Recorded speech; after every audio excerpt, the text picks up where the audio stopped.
안녕하세요. 저는 30대 후반을 달려가는 여자입니다. 평소에 이런저런 다른 사람의 사는 이야기만 듣다가 이렇게 제 이야기를 시작하려고 하니 좀 쑥스럽네요.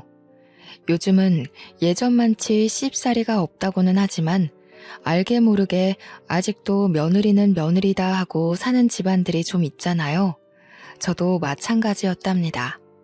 제가 겪었던 어이없었던 이야기들을 한번 풀어내볼까 합니다. 모쪼록 재미있게 들어주시면 고마울 것 같아요. 저희 집은 참으로 평범한 집안이었습니다. 오랜 세월 아버지께서는 한 회사에 몸담고 계셨고, 어머니는 전업주부로 저를 알뜰살뜰 보살펴 주셨고요. 남들 다 가는 대학 재수해서 들어갔고요. 4년 동안 장학금 한번 받아보진 못했지만 그럭저럭 우수한 성적으로 졸업했죠. 취업 준비를 2년 가까이 했고 중견기업에 취업해서 업무에 치이며 살다가 지금의 남편을 만나게 되었습니다. 사실 저는 비혼주의 사상을 가지고 있었던 터라 남편에게도 연애 시절부터 결혼은 하지 않겠다고 말을 했었습니다. 남편은 그때마다 괜찮다고 자기도 결혼할 준비가 안 되었으니 먼 미래 이야기는 하지 말자고 해주었어요. 그렇게 수개월을 만나다 보니 저도 마음이 슬슬 바뀌더라고요. 나이는 30대 중반을 넘어섰고 양가에서는 슬슬 결혼에 대한 압박이 들어오기 시작했죠. 남편은 저에게 헌신하는 사람이었고 늘 제 기분에 맞춰서 하루를 보내던 사람이었습니다. 제가 예민할 때는 꼬리를 축 내린 강아지처럼 제 기분을 맞춰주었고 제가 기분이 좋은 날엔 저보다 더 기분을 올려 신이 나게 맞춰주었어요. 저한테 너무나도 잘하는 것도 모자라 저희 부모님에게까지 성의를 표현할 줄 아는 사람이었기에 제 마음을 돌리긴 충분했습니다. 남편은 제게 결혼을 이야기했고 저는 그 프로포즈를 받아들였어요. 하지만 복병이 하나 있었습니다. 남편에게는 철없는 어린 시누이가 있었는데 자세하긴 몰라도 돈으로 크게 한번 사고를 쳐서 시부모님의 노후 자금이 몽땅 털렸다는 것이었습니다. 저는 그 이야기를 듣고 결혼은 현실이기에 조금 망설이게 되었습니다. 남편에게도 솔직하게 이야기를 했었어요. 노후 준비가 되지 않은 시부모님은 부담스럽다고요. 남편은 제게 부담 갖지 말라고 저를 설득하기 시작했고 저에게 최후의 수단이었는지 각서를 들이밀더라고요. 각서에는 아주 상세하게 시부모님의 노후에 관한 일절 책임이 없다는 내용이 적혀 있었습니다. 저는 결국 남편의 설득에 넘어갔고 각서를 잘 보관하겠다고 엄포를 놓았어요. 결혼을 준비하는 내내 남편이 노력했고 잡음 하나 없이 양가의 합의는 아주 성공적으로 이뤄졌습니다. 친정 부모님께서 가구 대리점을 운영하셨기에 혼수 준비도 거침이 없었고 단지 보태줄 여유 자금이 없었던 시댁에서 눈치를 좀 보셨었죠. 다행히도 남편과 저에게서 회사 대출이 잘 나왔기에 신혼집 마련도 부족함 없이 준비했습니다. 드레스도 웨딩 촬영도 너무나도 마음에 들게 나왔고 결혼식도 모두의 축복 속에서 진행이 되었습니다. 제가 제일 기대하던 신혼여행도 만족스러웠어요. 회사원이다 보니 길게 휴가를 내기 눈치 보여 평소엔 엄두를 못 냈던 미국으로 신혼여행을 갔거든요. LA와 라스베이거스를 돌면서 도시의 화려함에 완전히 매료가 되었었죠. 오죽하면 내가 왜 결혼을 안 하려고 했었지? 하는 생각을 할 정도로 꿈같은 신혼여행이었습니다. 미국에서의 여유가 어찌나 행복하던지 남편과 몇 번이고 미국으로 이민 오고 싶다고 이야기꽃을 피웠어요. 그렇게 꽤나 길었던 신혼여행을 마치고 친정집에서 하루 자고 시댁으로 이동하여 하루 자고 신혼집으로 가기로 했습니다. 친정집에 도착하니 부모님께서 상다리가 부러질 만큼 진수성찬으로 저녁을 차려주시더라고요. 비행을 마친 지 얼마 안 된 터라 피곤했지만 미국에서 사온 선물들을 드리고 신혼여행에서 보고 느낀 걸 이야기하고 하다 보니 시간이 꽤 흘렀어요. 친정 부모님께서는 저희가 피곤할까봐 이부자리도 봐주시고 푹 자고 시댁으로 가라며 배려를 해주셨습니다. 남편과 친정집에 몸을 뉘이니 감회가 새로웠죠. 그렇게 극진한 대접을 받고 시댁으로 인사를 드리러 갔습니다. 시부모님 드릴 선물과 시누이 선물까지 챙겨서 갔어요. 일부러 점심때가 지난 시간에 갔는데 늦은 점심을 드신 건지 설거지통에 설거지가 한가득이더군요. 시어머니께서 저를 쓱 한번 보시더니 말씀하셨습니다. 오늘이야 고생했다. 설거지는 좀 이따 해도 되니까 일단 인사부터 받자. 저는 그 말의 의중이 뭔지 한참 고민해야 했습니다. 저보고 설거지를 하라는 뜻인가 싶었거든요. 인사를 드리고 선물까지 모두 드리니 저에게 슬쩍 눈짓을 하시더라고요. 설거지를 저보고 하라는 소리였던 것이 맞았어요. 저는 우물쭈물하다가 그래 한 번쯤인데 뭐 어떤가 싶어서 그릇을 뽀득뽀득 닦았습니다. 별 수 있나요? 여기는 저희 부모님 집이 아닌 시자가 붙은 집이니까요. 저녁상도 옆에서 얼마나 눈치를 주던지 손님으로 간 자리라고 생각했는데 거의 몸종처럼 일했습니다. 진짜 하다하다 물 떠오라는 것까지도 절 시키더라고요. 어쩔 수 없다 생각하고 남편에게 눈치만 슬쩍 한 번씩 보내고는 식사 내내 쉬지 않고 왔다 갔다 했네요. 그러다가 시누이가 신혼여행은 재밌었냐고 물어보더라고요. 남편이랑 저랑 신나가지고 신혼여행 이야기를 했습니다. 미국이 진짜 크긴 크더라.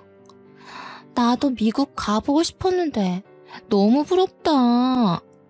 얼마나 보고 즐길 게 많던지 잠자는 시간이 아까울 정도였어요. 오죽하면 너무 좋아서 이민 오고 싶다고 몇 번이나 말했는지 몰라요. 제가 장단을 맞추면서 이야기를 하자 갑자기 시어머니께서 저를 향해 숟가락을 던지시는 거예요. 물론 제가 맞거나 하진 않았지만 정말 하마터면 머리에 숟가락을 맞을 뻔했어요. 남편도 놀라고 시누이도 놀라고 저도 놀라서 바짝 얼어붙었습니다. 시아버지가 킁킁 헛기침을 몇 번 하시자 시어머니께서 저를 흘게 째려보시더니 입을 여셨어요. 어디 나가서 살 생각을 하고 그래? 미국 이민이라니 절대로 안 된다. 아니, 제가 무슨 당장 이민 가겠다고 말한 것도 아니고 이민 갈 예정이라고 말한 것도 아닌데 그냥 미국이라는 나라가 너무 재미있고 좋아서 이민 가고 싶을 정도였다고 하고 비유를 한 거였잖아요. 그런데 무슨 제가 당장이라도 짐 싸서 떠나겠다고 한 사람 취급하면서 막 뭐라고 하시는 거예요. 너무 당황스럽고 속상하고 그래서 눈물이 찔끔 나왔습니다. 제 눈시울이 붉어지자 남편이 시어머니를 향해서 이민 가겠다고 한 것도 아니고 가고 싶을 정도였다 하고 말한 건데 뭘 그리 역정을 내느냐고 한 소리를 했어요. 분위기가 이상해지자 시아버지께서 나름 중재를 한답시고 시어머니를 말리셨습니다. 남편이 제 편을 든 게 도리어 속이 상했는지 갑자기 눈물을 줄줄 흘리시는 게 아니겠어요? 억울한 사람은 저였는데 너무 황당했죠. 그러자 신우가 옆에서 갑자기 얄밉게 시어머니 편을 드는 거예요. 새언니가 오해할 만한 이야기를 했네. 언니가 사과해. 너는 낄 때 안 낄 때 구별 좀 하고 말해. 이민 가겠다고 한 것도 아니고 그 정도로 좋았다고 이야기한 건데 뭘 오해야. 어머니, 그렇다고 집사람한테 숟가락을 던지시면 어떡합니까? 너도 그만해라. 좋은 날 이게 무슨 일이냐? 시아버지도 제가 잘못했다는 눈빛으로 바라보시는데 진짜 시자 붙은 사람들은 죄다 믿을 게 못 되는구나 싶었습니다. 시아버지께서 밥이나 다시 먹자고 숟가락을 드시자 시어머니께서는 저를 빤히 바라보셨습니다. 왜 그러시나 싶어서 숟가락을 들려고 하는데 시누이가 저한테 눈치도 없냐면서 쿡쿡 찌르더라고요. 시어머니 숟가락을 가지고 오라는 뜻이었어요. 저는 정말 일어나기 싫었지만 초장부터 기를 죽이려는 심산인가 싶어 장단에 맞춰드리려고 일어나서 숟가락을 가져다 드렸습니다. 그제서야 말없이 밥을 드시더라고요.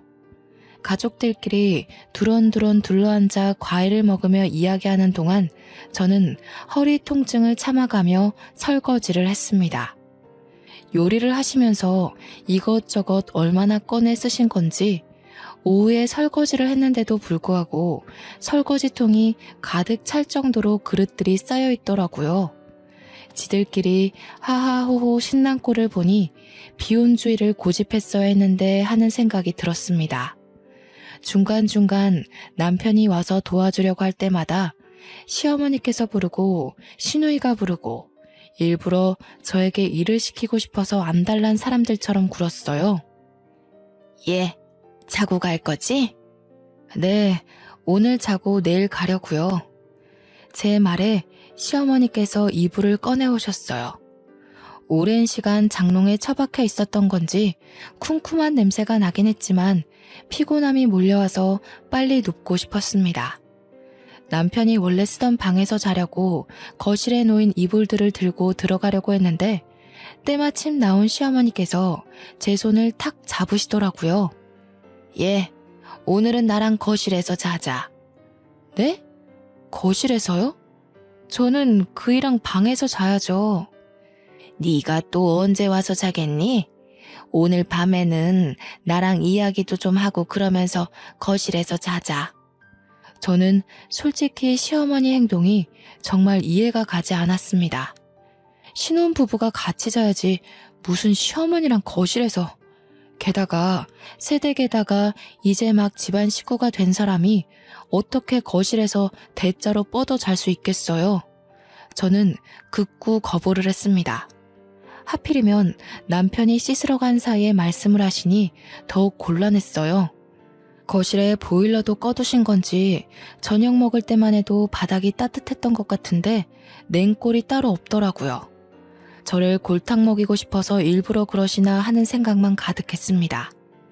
남편이 씻고 나올 때까지 시어머니와 약간의 실랑이가 벌어졌어요.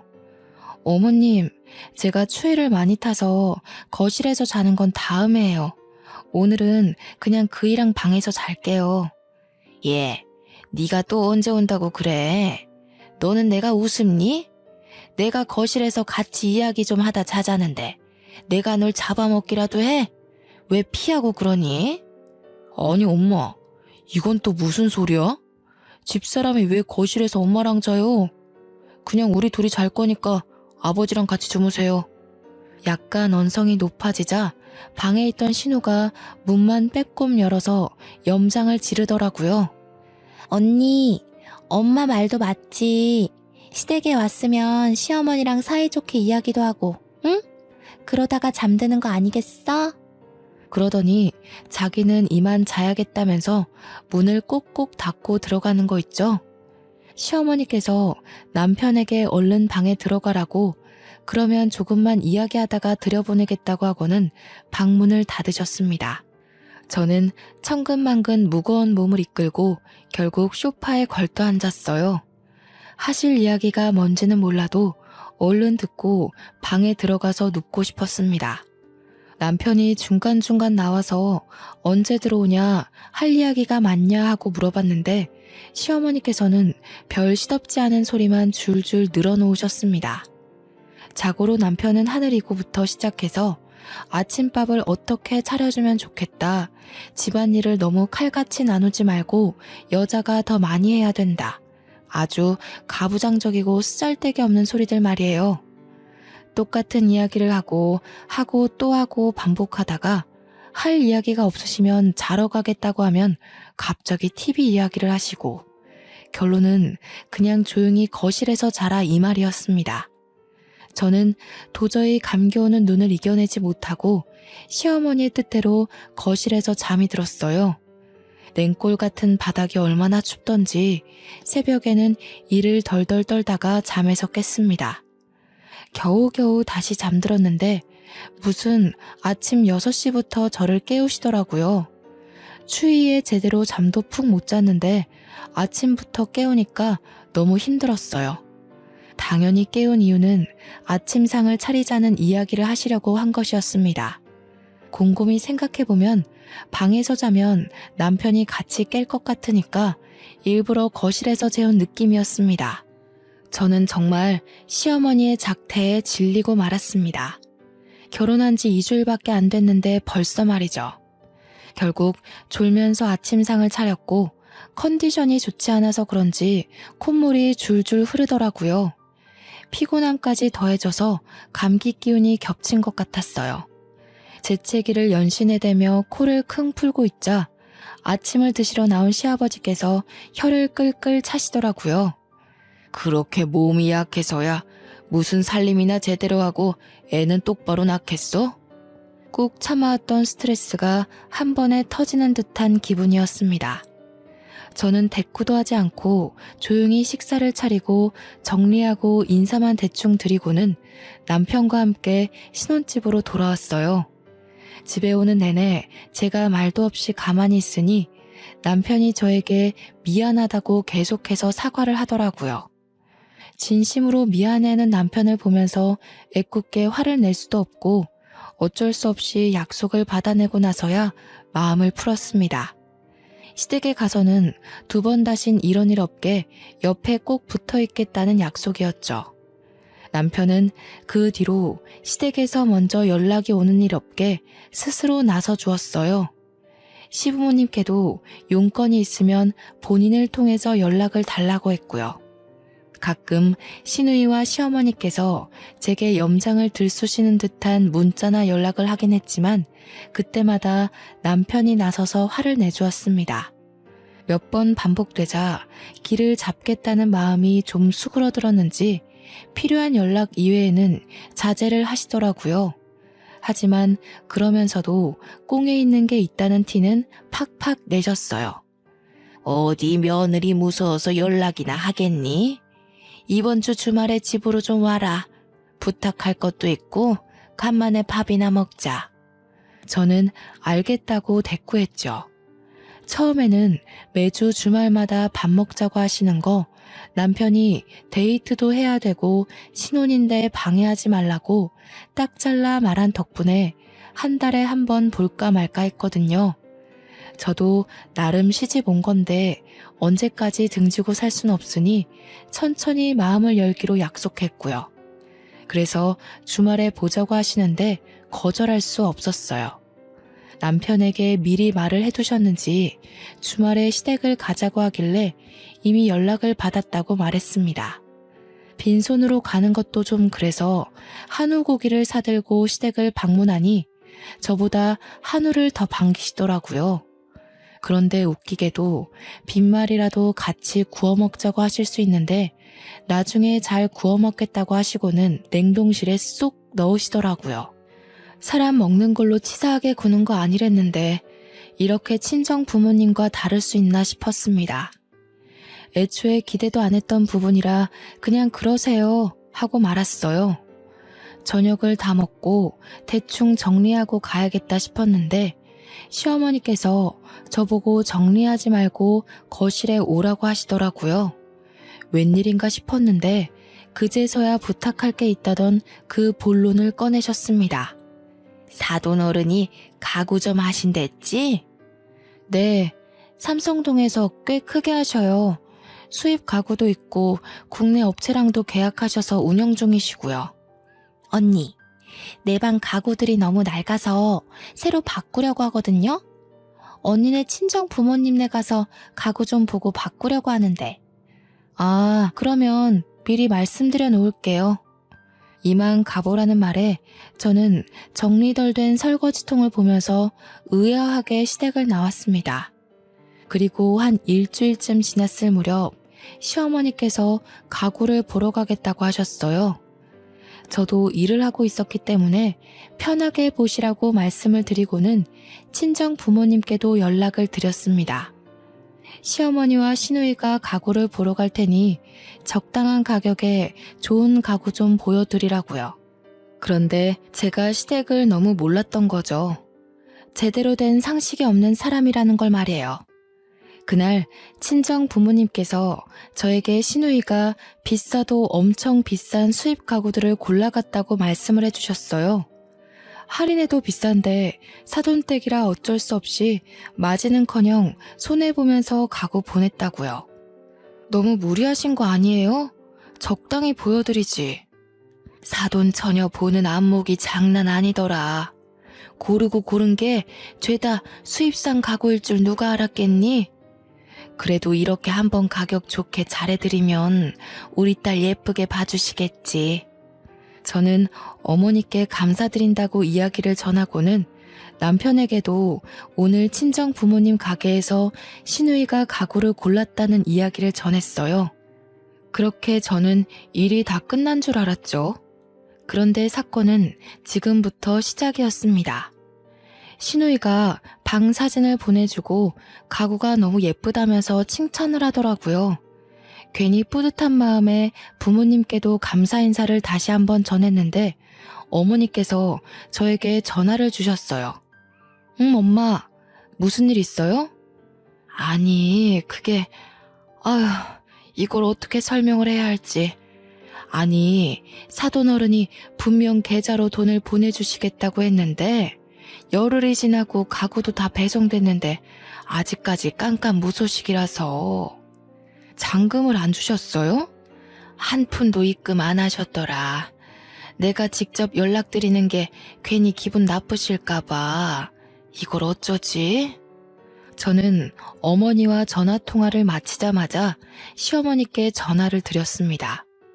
분명 무슨 착오가 있겠지 싶어서 처음에는 나긋나긋하게 안부를 묻고 본론을 말씀드렸어요.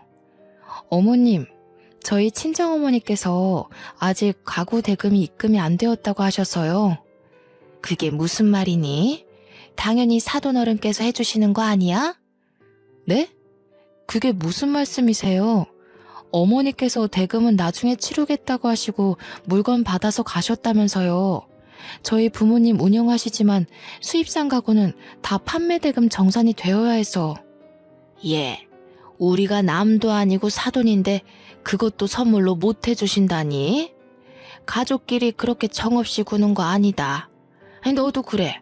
중간에 알아서 잘 말씀드렸어야지 나한테 전화해서 돈을 달라고 하니? 그러더니 주절주절 돈 못 준다는 이야기를 늘어놓고는 피곤하다고 전화를 끊으셨어요.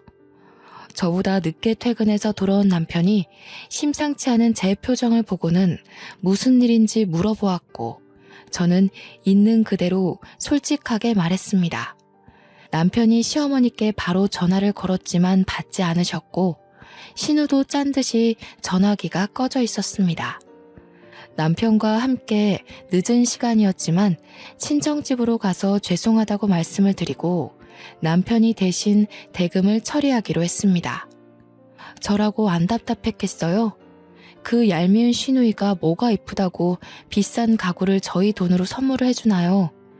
남편이 계속해서 죄송하다 하는데 제 귀에 들리지도 않더라고요. 그래도 그 몰상식한 집구석에 유일하게 상식 있는 사람이 남편이라 그런지 일은 척척 처리했습니다. 판매 대금을 그동안 모아두었던 용돈을 탈탈 털어서 보내더라고요. 다음날 제 눈치만 보던 남편이 시댁에 갔다 오겠다고 하더니 씩씩거리면서 집에 오더라고요.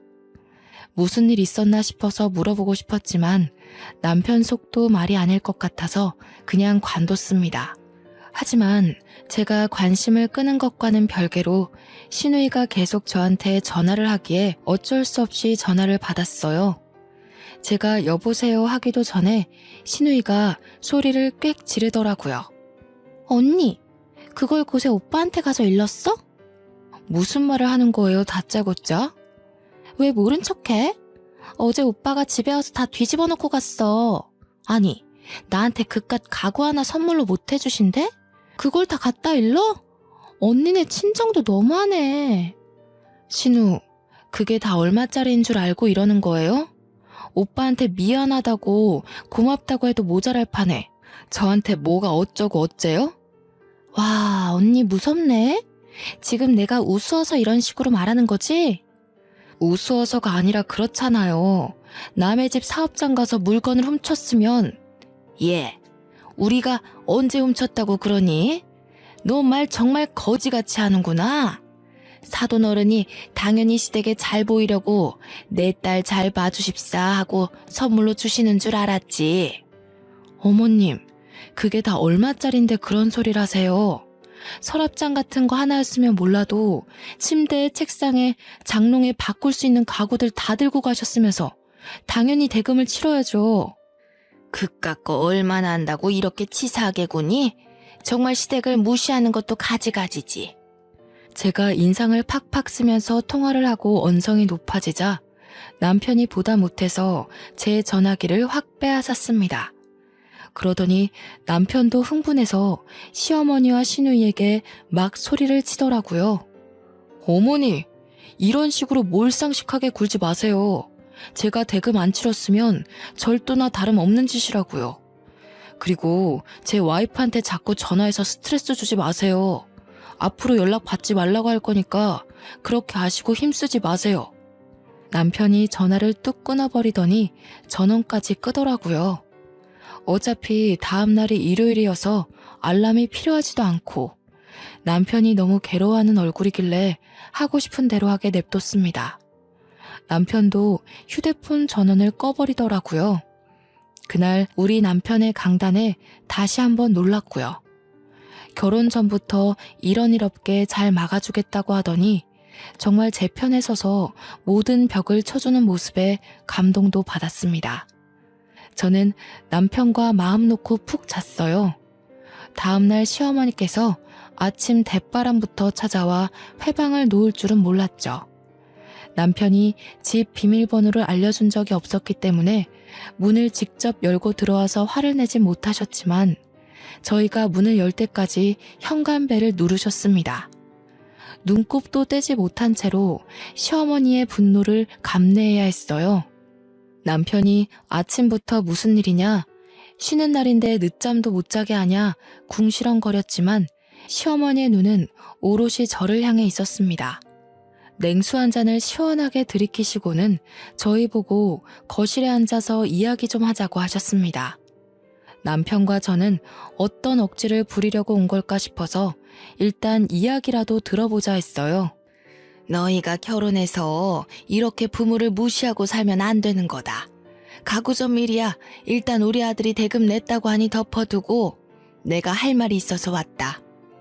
너희 결혼한 지 수개월이 지났는데 왜 생활비는 한 푼도 안 주니? 저는 이게 무슨 소린가 싶었습니다. 생활비를 저희가 왜 드려야 하는지 이해가 가지 않았어요. 아직 시아버지께서는 일을 하고 계시고 있었고 시누이도 직장 생활을 하고 있었으니까요. 솔직히 생활비를 받으려면 저희가 아니라 시누이가 내야 하는 것 아닌가요? 생활비는 결혼 전에 드렸잖아요. 저희도 대출금 갚으면서 맞벌이로 겨우겨우 생활 유지하면서 살아요. 도대체 며느리가 어떤 식으로 우리 아들을 깨어냈길래 착한 우리 아들이 이리 변했을까? 매달 생활비 주면서 살갑게 굴던 아들이 돈도 못 준다 하고 화만 내고 아침 대바람부터 무슨 억지를 부리시는 거예요. 저희도 아이 낳고 키우고 하려면 지금부터 차곡차곡 모아야 합니다. 집에 같이 살고 있는 동생한테 받으시면 되잖아요, 생활비. 걔가 무슨 돈이 있다고 생활비를 내니? 저는 너무 어이가 없었습니다. 시누이도 뻔히 직장 생활하는 사회인인데 시누이한테는 코 묻은 돈이랍시고 한 푼도 안 받으면서 가정을 꾸린 아들한테는 달라고 하다뇨. 결혼 전에 드렸던 생활비도 거의 용돈의 개념으로 남편이 챙겨드린 거지 보탬이 되려고 드린 것도 아니었어요. 결혼하고 나니까 배알이 꼴려서 이런 억지를 부린다는 생각이 퍼뜩 들었습니다. 저는 남편이 알아서 잘 방어를 해주고 있었기에 아무 소리 하지 않고 남편 옆에 앉아 있었어요. 제가 꿀먹은 벙어리처럼 굴자 시어머니께서는 답답하신지 저를 보면서 호통을 더 치셨죠. 동생이 백화점 명품관에서 앉아있지도 못하고 두 다리 퉁퉁 부어가면서 벌은 돈을 어떻게 내가 쓰겠니? 우리도 앞으로 노후 준비해야 되고 하니까 매달 통장으로 보내줘라. 걔 그 사치병 때문에 노후 자금 다 날려버린 건데 그걸 왜 저한테 돈 내놔라 하십니까? 뭐야? 아이고 하나뿐인 아들이 이렇게 돌변하다니. 며느리야, 네가 어떻게 우리 모자 사이를 이간질해놨으면 내 말에 꿈뻑 죽던 우리 아들이 내 말에 반기를 못 들어서 안달이 난 게야? 집사람한테 그만 뒤집어 씌우시고 나가세요. 혹여나 전화로 화낼 생각도 하지 마시고 찾아오지도 마세요. 한 번, 두 번은 저도 참고 넘어갔는데 이건 너무하신 거 아닙니까? 시어머니는 거의 흐느끼다시피 버텨냈지만 남편은 인정사정 볼 거 없이 팔을 질질 끌고 현관문 밖으로 보내더군요. 시어머니께서는 아들의 그런 태도에 너무 황당해하시면서도 서운해하셨습니다. 하지만 굳게 닫힌 문은 열리지 않았고 포기하시고 돌아가셨습니다. 남편은 제게 결혼 전에 했던 약속 까먹지 않았으니 노후에 대해서는 신경 끄라고 했습니다. 솔직히 남편 속도 완전 시커멓게 변했겠죠. 아무리 그래도 낳아주고 키워준 어머니인데요. 남편은 저에게 얼굴에 침 뱉는 것 같아서 이야기를 안 하려고 했는데 시댁 노후 자금에 대한 이야기가 나왔으니 솔직하게 말을 해주겠다고 했습니다. 알고 보니 신우가 백화점 명품관에서 일하면서 명품백을 산답시고 빚을 8천만 원이나 졌다는 이야기였습니다. 저는 너무 놀라서 매장에 있는 물건을 몇 개나 샀길래 그렇게 큰 빚을 지게 된 거냐고 물어보았죠. 가방이라고 해도 비싸도 500만 원에서 600만 원이면 살 수 있을 거라고 생각했는데 무려 8천만 원이라니. 그러자 남편은 월급으로 충당이 안 되니 결국 대출을 받아서 명품을 사 모으기 시작했고 제3금융에서 받은 대출이라 이자가 불고 불어서 그렇게 된 것이라고 하더군요. 8천만 원을 넘기고 나서야 겨우 시부모님께 사실대로 말했고 눈덩이처럼 불어나는 이자를 하루빨리 갚기 위해 노후자금으로 모아두었던 적금을 해지했다고요. 결국 신우는 가지고 있던 가방들도 다 팔아치워서 빚 갚는 것에 보태야 가방도 어찌나 관리가 안 되었던지 제 값은커녕 반값도 못 받고 팔았다고 했어요. 저는 그 철없는 신우의 행동에 기함을 토할 수밖에 없었죠. 남편은 말을 하면서도 부끄러운 나머지 귓볼까지 시뻘개지더군요. 솔직히 이런 말을 하게 될 줄 몰랐다고 하면서 그런 어이없는 일로 부모님의 노후 자금을 날린 사건이 매우 수치스럽다고 했어요. 저는 이미 벌어진 일인데 어쩔 수 없지 않느냐고 남편을 위로했죠. 그날 이후로 남편은 제 핸드폰에서 시댁의 모든 번호를 차단시켜 버렸습니다. 아무리 그래도 두어 달에 한 번은 찾아뵙고 명절에도 가봐야 하지 않겠나 싶어서 차단까지는 하지 말자 했는데 남편은 강경했어요. 이미 밑바닥까지 드러낸 사람들인데 뭐를 무서워하겠냐고. 필요한 게 있으면 수단과 방법을 가리지 않을 거라고 했습니다. 차단이 된 이후부터 시부모님은 남편에게밖에 연락을 할 수 없게 되었고 은연중에 제 눈치까지 보시더라고요. 그렇게 또 5개월쯤 흘렀을 때였어요. 제 몸이 영 이상해서 내과에 찾아갔더니 임신한 것 같다고 산부인과 진료를 한번 보라고 하시더라고요. 저는 두근거리는 마음을 주체할 수가 없었습니다.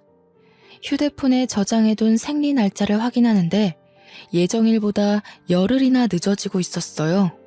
약간 속이 울렁거리면서 미열도 있고 귤같이 신기에 당기는 걸 보면 정말 임신이 맞는 건가 싶었죠. 한달음에 산부인과에 달려가 피검사를 하고 초음파를 보니 정말 작은 점 같은 태아가 제 뱃속에 자리를 잡고 있었습니다. 축하드려요 사모님, 임신 6주 차입니다. 다음 주에는 심장 소리 들려드릴게요. 남편분과 같이 오세요. 나가서 산모 수첩도 받으시고요.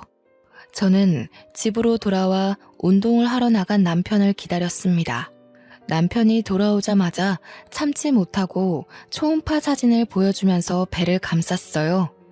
남편은 감격의 눈물을 흘리면서 당장에 파티를 하자며 기뻐했습니다. 시댁에는 남편이 말하겠지 싶어서 친정 부모님께서 말씀을 드렸고요. 하지만 남편이 시댁에 말을 하지 않더라고요. 아직 임신 초기니까 시간 좀 지나서 안정이 되면 그때 말씀드리자. 임신했다고 또 연락해서 당신 스트레스 받느니 그게 나을 것 같아. 저를 배려해주는 남편의 말에 고개를 끄덕였습니다.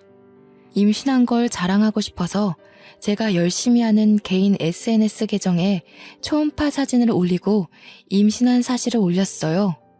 시댁 식구들은 저와 친구를 맺은 사이가 아니기에 당연히 모를 거라고 생각했는데 알고 보니 그동안 꾸준히 시누이가 몰래 제 SNS를 염탐하고 있었더라고요. 임신 사실을 올린 지 2시간도 되지 않아 남편에게 시댁 식구들의 전화가 빗발치기 시작했습니다.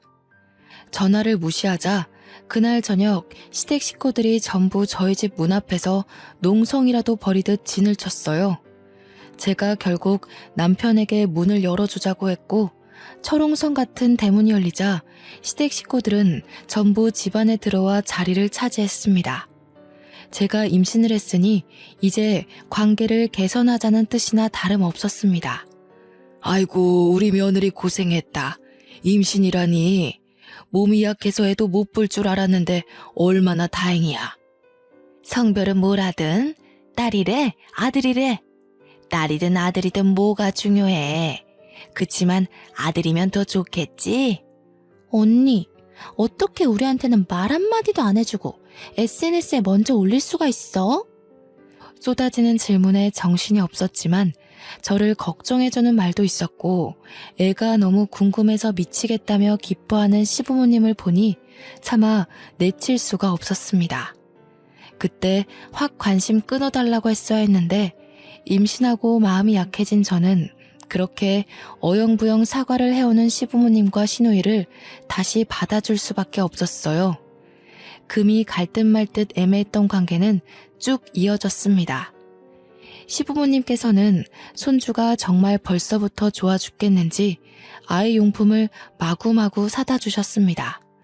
덕분에 저희 집 방 하나를 아기 방으로 미리 꾸며놔야 했어요. 16주가 지나고 아들이라는 소리를 병원에서 듣자마자 시부모님께서는 감격의 눈물까지 흘리셨습니다. 그렇게 안정기에 접어들고 태교 여행까지 보내주신다고 저희를 베트남 여행까지 시켜주셨어요. 그동안의 앙금이 사르르 녹아버렸죠. 그런데 철없는 시누이는 바뀐 게 하나도 없었습니다. 제가 임신 5개월쯤 되었을 때 신우가 다급하게 저에게 연락을 해서는 돈을 좀 빌려달라고 하는 거예요. 언니, 나 돈 좀 융통해줘요. 저 진짜 돈이 한 푼도 없어요. 우리도 애한테 들어갈 돈 미리 준비하느라 돈이 없어요. 신우는 갑자기 왜 돈이 필요해요? 아, 진짜 언니밖에 돈 빌릴 사람 없단 말이에요. 500만 원도 없어요? 그럴 리가 없잖아요. 신우는 제게 돈을 빌려달라고 몇 번씩이나 연락을 해댔어요. 하지만 신우의 뭘 믿고 돈을 빌려주겠어요? 시부모님의 노후자금도 다 털어간 사람인데 저는 결국 참지 못하고 남편에게 이야기를 했고 남편은 단판을 짓겠다며 시댁에 찾아갔습니다. 시댁에서 돌아온 남편은 씩씩거리면서 저에게 신우의 욕을 막 하더라고요. 아니, 그 미친 기집애가 채팅 어플로 만난 이름도 가짜인 남자한테 빠져가지고 돈을 줬다지 뭐야? 신우이가 로맨스 스캠인지 뭔지 뉴스에서 난리치는 그거에 당한 거야? 무슨 병원비가 급하고 자기 죽는다고 해서 2천만 원이나 빚을 내서 보내줬대. 한 번 사채를 써봤으니 2번은 쉬웠나 봐. 또다시 이자가 눈덩이처럼 불어나니까 급한 불 끄겠다고 당신한테 돈 좀 빌려달라고 한 모양인데 결국 남편도 시부모님도 신우이한테 돈 한 푼 해줄 수 없다고 난리가 났고 신우이는 눈물만 줄줄 흘렸다고 했습니다. 저는 속이 꽉 막힌 듯 답답해졌어요. 그렇게 어떻게든 해결되겠지 안일하게 생각했던 저에게 폭탄이 떨어졌습니다. 며칠 뒤 신우이가 집에서 쫓겨났다면서 짐을 싸들고 저희 집에 온 거예요. 그 사이에 살이라도 빠진 건지 얼굴에 피곤함이 묻어나는 신우이를 차마 쫓아내지 못했습니다. 신우이는 옷방에서 지내겠다며 거기에 짐을 슬며시 풀더라고요. 남편이 퇴근하고 돌아와서는 노발대발 당장 나가라고 했지만 아이를 가져서인지 저는 신우이를 매몰차게 쫓아내지 못하겠더라고요. 시부모님 화가 가라앉을 때까지 며칠만 지내게 해달라고 사정사정하는데 제가 그러라고 했습니다. 정말 딱 5일째 되는 날 신우이가 아주 홀가분하다는 얼굴로 저에게 나가보겠다고 하더군요. 시부모님께서 연락을 했나 싶었지만 뭔가 찜찜할 만큼 홀가분한 얼굴이었어요. 저는 서둘러 옷방을 정리하며 확인해봤는데 아니 글쎄 제가 친정 부모님께 결혼 전에 받은 유일하게 비싼 명품백이랑 금 몇 돈이 사라지고 없더라고요. 너무 황당하고 열이 받아서 신우이에게 바로 전화를 했는데 전화도 받지 않았습니다. 아주 작정하고 가져간 것 같았어요. 혹시라도 제가 착각을 한 건가 싶어서 몇 번이고 다시 찾아봤지만 명품백과 금이 사라져 있었습니다. 다음날 저는 시어머니에게 연락을 드렸습니다.